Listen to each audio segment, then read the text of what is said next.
No Film School's coverage of NAB is brought to you by Shutterstock, where ideas take shape. Blackmagic Design, amazing solutions for film, post-production, and television. Big Stock, videos and images for everyone. Color Grading Central, professional color grading with Color Finale.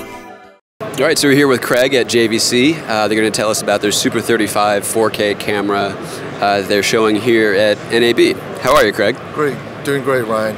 Sorry, I have a mic in my hand, so okay. It's a little okay. So this is a camera. This is a camera that was announced a little while ago, but I'm not that familiar with it. The interesting thing about it to me as a filmmaker is that it's Super 35 and it's 4K and it does internal recording, right? It does internal recording. If you see here, it's 2 slots for SDHC cards. So you have internal and redundant recording in 4K and also high definition. And what is the codec and the bit rate of that? So the codec we're using is a H.264. Bit rate for 4K is 150. For HD, we do 422 50 megabits. We can do AVC HD. And we can also record standard definition at 8 bits. And we can even go further down to 480 by 270 progressive in 30p, which is ideal for web streaming and small form and mobile devices. What kind of gamma curves, what kind of looks do you have in the camera? Well, we're keeping it straight, simple Rec 709, and that seems to be the best. Not to make things complicated, bring it right into post. We've had the production company shoot some really nice quality footage, and when they were posting on Premiere, they said they were able to get to the files immediately in 4K on a laptop computer. And what is the price point of the camera? The camera is just the body, but it comes with everything: the handle, the mic, power, battery, all for $39.95. And that's and lens-wise, it's micro 4/3. Micro 4/3 mount, but Super 35 imager. So we're actually licensed by Olympus for this mount, but because the mount is so universal and versatile, you could use like Metabones or MTF mounts to put on EF, Nikon, PL mounts directly onto the camera, and it maintains the same focal plane of the glass, and so you're getting the correct angle of view when it's hitting the sensor. Now, one of the unique features about our camera that's not available on any other camera on the marketplace that we know of is that we're able to change the scanning of the imager to match the tunnel of light that actually passes through the glass. So because it's an active lens, you know which lens is attached and right. can... So what we can do is I'll do a quick demonstration here. I'll just power this up. So while this is warming up, the other thing I can tell you about this camera, before we go into variable scan mapping, is that this camera can actually stream live directly from the camera. The camera generates its own IP address, and what that means is that it's got a host USB. If you have a Wi-Fi hotspot or a dongle, you plug it right in, you put in your entry IP address and also your receiving IP address, and with the touch of a button, you'll be streaming live, point to point. You can also FTP files, and because it's generating ubiquitous IP address, as long as you're online, you'll be able to connect to the camera on any internet-connected device. And it's not an app that you download. You just type in the IP address and you'll be able to communicate with the camera. You'll be able to stop, start, zoom, focus, paint, and also add metadata to the files. Obviously, when you do the zoom and the focus capabilities, if that's not inherent into the lens that you're using, that capability won't be available online. But if you're using an Olympus or a Lumix lens that that have those capabilities. Because it is a non-proprietary communication, actually it's the licensed MFT communication, all those functionalities you'll be able to use with this camera.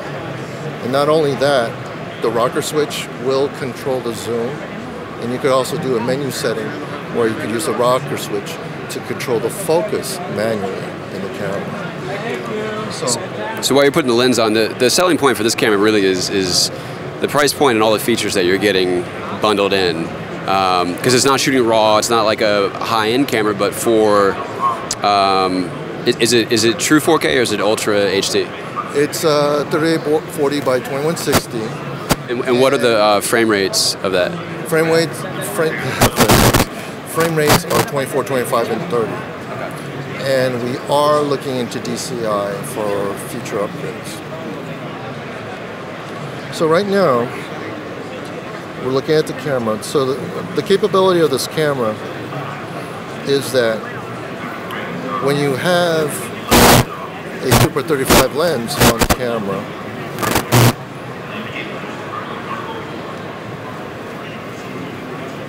you can see here the setting. It's 100%. So this will enable for you to get the entire scan of the Super 35 imagery.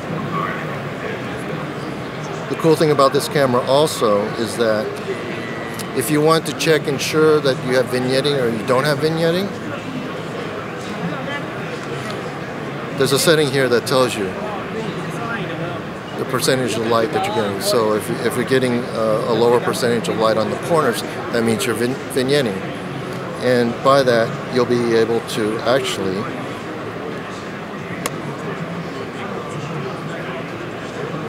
just go into this mode again, change the scan of the imager to match the glass. So obviously, because this is a full Super 35 lens, you're going to get the full scan.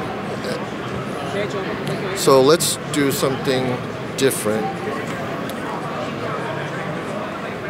and put on a 30-year-old, I believe it's a 30-year-old, 16mm prime. Now we're talking. So this is a Zeiss lens. It's a 8mm focal length using an MTF lens mount for PL2 MTF or MFT. So obviously when I point it out like this, you're going to get the James Bond effect. So what we need to do at this point is we need to bring down the circumference of the light of the lens. So we'll bring it up to here and I'll punch it in, and with one button push we got the full frame. And is that the resolution is it being upscaled or is it just cropping the sensor? So when you go below 80% on the Super 35 imager, you cannot get the full 4K scanning, but you can record high definition 422 50 megabits. So you're still, on the Super 16 sensor, you're still sort of getting like a 1080p kind of signal out of it. You're going up to a frame rate of 60p in high def, so you could start doing more slow motion effects and that kind of shooting. The other feature about this is that there's an intervalometer in the camera as well. So you can go from single frame shooting for animation to time lapse. So this is sort of high-end DSLR pricing territory, but you have a lot more video features, obviously. And then you're shooting on SD cards, right? So the overall package savings could be tremendous there. That's sort of the idea. And you're shooting 4K at 150 megs, which I believe is about half the bit rate of the least expensive competitor product on the marketplace, which I believe they're shooting at 305 megabits. So yeah, it's a really interesting camera, the GY LS300. Thank you, Craig. Thank you. Oh, if you just want to add this on the pre-roll. Sure. So because it's designed to be a camcorder, you'll find some standard professional camcorder features like dual XLRs with phantom power on the camera. And we also have remote capability on the back, so you can do wired remotes. You also have an auxiliary audio input on here as well, so if you want to use a wireless pad, you could use it that way as well.